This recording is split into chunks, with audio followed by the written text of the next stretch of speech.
That's not a cat. It's a monster. Jessica's shrill voice echoed through her pristine living room as Magnus, my son's Maine Coon, gracefully jumped onto the windowsill. Sarah, you can't possibly expect that thing to stay here. I watched my sister-in-law's face contort with disgust as she stared at our beloved family pet. Magnus was admittedly impressive at just over 25 pounds and nearly 4 feet long from nose to tail tip. But he was also the gentlest soul I ever met.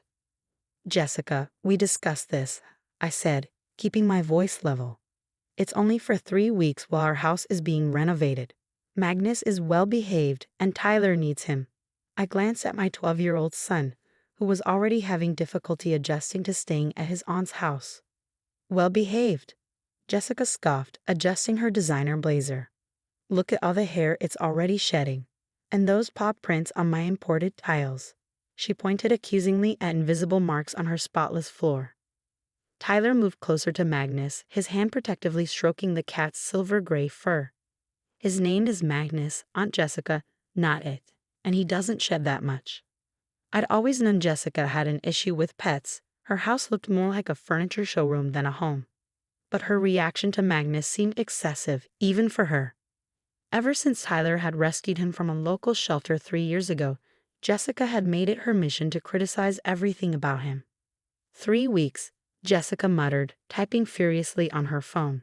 3 weeks of that monster terrorizing my perfect home. Mark my words, Sarah, if that thing breaks anything. Magnus won't break anything, Tyler interrupted, his voice quiet but firm. He's smart and careful. That's why the shelter said he was special. Jessica rolled her eyes. Special? Please, it's just an oversized stray that got lucky. I still can't believe you chose that thing over a purebred cat. I bit back a sharp retort, reminding myself we needed this temporary arrangement. Our house renovations had hit unexpected complications, and Jessica's place was the only option available on such short notice. My husband, Tom, Jessica's brother, was away on a business trip, leaving me alone to handle this delicate situation.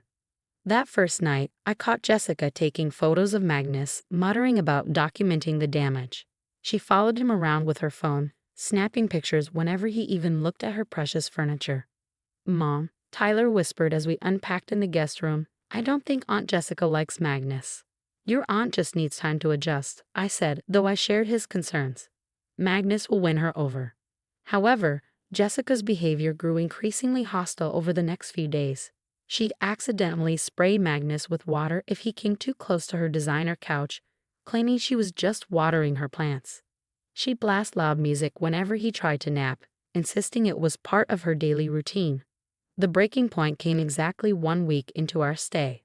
I returned from grocery shopping to find Tyler in tears and Magnus nowhere in sight. Mom. Tyler ran to me, his words tumbling between sobs. Aunt Jessica said.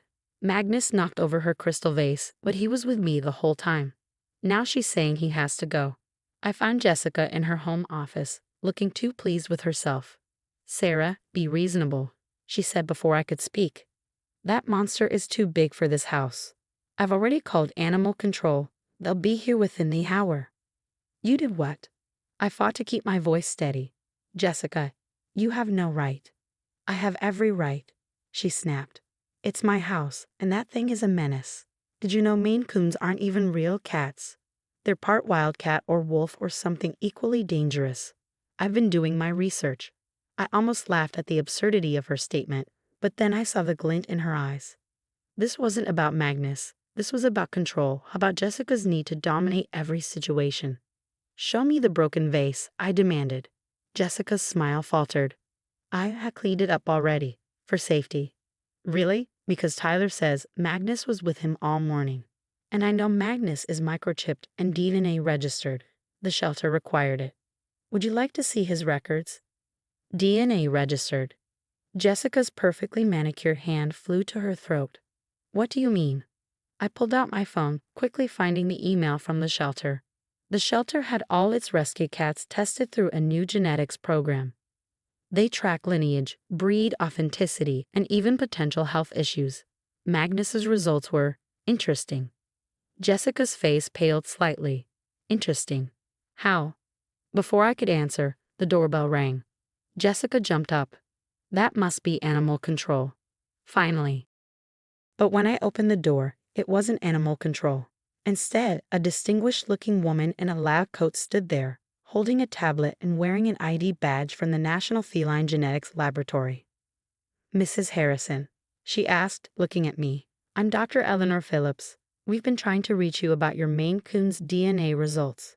There's something quite extraordinary we need to discuss." Dr. Phillips sat in Jessica's pristine living room, her tablet displaying complex genetic charts, while Magnus lounged regally on the floor beside Tyler. Jessica hovered anxiously by her precious vase collection, her phone still clutched in her hand. "As I was saying," Dr. Phillips continued, her eyes bright with excitement, "Magnus's DNA test revealed something remarkable. His genetic markers match those of a legendary line of Maine Coons bred for Russian nobility in the late 1800s. I blinked in surprise. "Russian nobility?" "Yes." Dr. Phillips nodded enthusiastically. The Romanov family maintained a specific breeding program for what they called their imperial cats. These Maine Coons were known for their exceptional size, intelligence, and unique silver-gray coloring, exactly like Magnus. Tyler beamed, scratching behind Magnus's ears. The massive cat purred contentedly, seemingly aware he was the center of attention. That's impossible." Jessica sputtered. "It's just a shelter cat." Dr. Phillips smiled patiently. "Many of these imperial cats were smuggled out during the Russian Revolution. Their descendants scattered across Europe and eventually worldwide. We've been tracking this particular bloodline for years. Magnus is one of only 5 known living descendants. I remembered the day we'd found Magnus at the shelter. He'd been huddled in a corner of his cage, massive but gentle, his intelligent eyes following our every move. The shelter workers had mentioned he'd been found wandering near the docks with no collar or chip at the time. So he's not just special," Tyler said proudly, "he's royal." "Precisely," Dr. Phillips agreed. "Our laboratory would like to include Magnus in our breeding program. With your permission, of course. His genetics are invaluable for preserving this historic bloodline." Jessica sank into her designer armchair, her face a mixture of shock and dismay. The animal control van she'd been watching for through the window drove past without stopping. Apparently, she'd canceled the call when Dr. Phillips arrived. "The compensation for participating in the breeding program is quite generous," Dr. Phillips continued, "and Magnus would only need to visit our facility occasionally. We've already had interest from several prestigious catteries." "Compensation?" Jessica's head snapped up. "How much are we talking about?" "That's not important right now," I interjected, seeing the calculating look in my sister-in-law's eyes. "What matters is what's best for Magnus and Tyler." Dr. Phillips pulled up another document on her tablet. "We've also discovered something else fascinating about Magnus's genetic profile. These imperial cats were specifically bred for their therapeutic properties." "Therapeutic properties?" Tyler asked, looking confused. "Yes. Their unique genetic marker makes them especially attuned to human emotions. They were originally bred to be companions for the royal children. Their size and temperament made them perfect emotional support animals, though they didn't use that term back then. I thought about how Magnus always seemed to know when Tyler was upset, how he'd curl his massive body around my son during thunderstorms or after a bad day at school. What we attributed to typical cat behavior was an inherited trait. That explains so much," I murmured, watching Magnus gently headbutt Tyler's hand. Jessica stood up abruptly. "Well, if he's so valuable, perhaps he shouldn't stay here. I mean, my house isn't equipped for such a prestigious pet." "Oh, I wouldn't worry," Dr. Phillips chirped. "These cats are known for their careful nature. They're quite fastidious about not damaging their surroundings. It's another bred trait. They were meant to live in palaces after all." Jessica's face flushed as she glanced at her precious vase collection, the ones she'd accused Magnus of endangering. I may have overreacted earlier," she admitted reluctantly. "Speaking of earlier," I set my voice firm, "I think you owe Tyler and Magnus an apology." Before Jessica could respond, her phone buzzed. She glanced at it, and her eyes widened. The cat blogs are going crazy. Someone posted about a Romanov cat being discovered. She looked accusingly at Dr. Phillips. "News travels fast in the cat fancy world." Dr. Phillips shrugged. "Magnus's DNA results are quite exciting for the breeding community. I've already received several calls from cat shows interested in featuring him. Tyler's eyes lit up. Cat shows? Could we enter Magnus in shows, Mom? If you're interested, Dr. Phillips said, Magnus would certainly be welcome. His lineage makes him notable, but his size and coloring are exceptional even for his breed. I watched as Jessica's attitude underwent a remarkable transformation. Suddenly, the monster cat was our distinguished house guest, and she was rapidly texting her friends about her connection to feline royalty.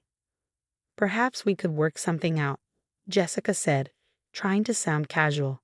About them staying here longer, I mean, Magnus needs a proper environment and my house does have the right aesthetic.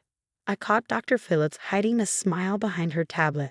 The same cat Jessica had tried to evict an hour ago was now apparently worthy of her precious house. But I noticed she kept her distance from Magnus, eyeing him with respect and lingering nervousness. We'll stick to the original 3 weeks, I said firmly. But it's good to know Magnus will be welcome here. As if understanding he'd been vindicated, Magnus stood up, stretched his considerable length, and deliberately padded to Jessica's favorite white couch.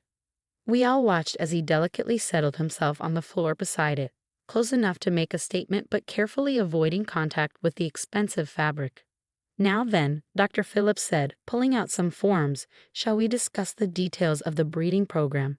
And perhaps you'd like to hear more about Magnus's royal ancestors. Over the next 2 weeks, our lives transformed in unexpected ways. Magnus, once the monster of Jessica's nightmares, became her social media star. She even rearranged her living room to create a royal cat corner, complete with an elaborate cat tree she'd insisted on buying. It's for his noble breeding, she explained as if she hadn't been trying to get rid of him just days ago. A Romanov descendant can't sleep on regular cat furniture. Tyler found the situation amusing, especially when Jessica's snobbish friends started visiting with expensive cat treats and gifts for Magnus. Our laid-back Maine Coon accepted the attention with typical feline indifference, though he still preferred his old bed from home and Tyler's company to all the fancy new accessories. The breeding program turned out to be more fascinating than we'd imagined. Dr. Phillips arranged for Magnus to meet his future mate, a beautiful female Maine Coon named Aurora, whose lineage also traced back to the imperial cats. The introduction occurred at the genetics lab, with Jessica insisting on coming along to document this historic moment. This could be the start of rebuilding the entire imperial line, Dr. Phillips explained as we watched Magnus and Aurora size each other up.